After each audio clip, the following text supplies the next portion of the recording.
বাবা আমি বিয়ে করব না, আমার সব মেয়েদেরই ভয় লাগে। একবার বিয়ে কর, দেখবি শুধু একটা মেয়েকেই ভয় লাগছে, বাকি সব মেয়েদের ভালো লাগছে। হ্যালো বন্ধুরা, দেখুন আমি রাশিয়া থেকে একটি নববধূ নিয়ে এসেছি। আপনি কি মনে করেন যৌতুক নিয়ে বিয়ে করেছি, এই জন্য বউয়ের কাছে যেতে দিচ্ছে না, কি করি এখন? যৌতুক নিলে এমনই হবে, আমি যা বলবো তাই হবে। क्या हुआ?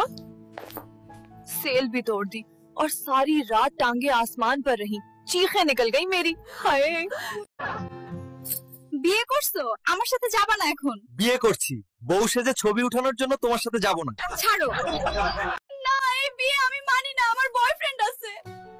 আমিও মানি না, আমারও গার্লফ্রেন্ড আছে। তোর থেকে শুনলে আমার বাড়ি ভেঙে ফেলো না, আওয়ামী সরকার এটা আমাকে দেই নাই, এটা আমার কষ্ট করার বাড়ি।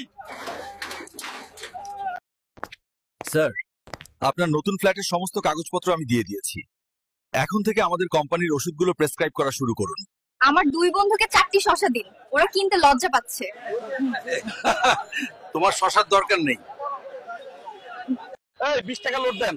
এটা তো জাল টাকা। আমি যদি আমার মোবাইলে জাল টাকা লোড দিই তাতে আপনার সমস্যা কি?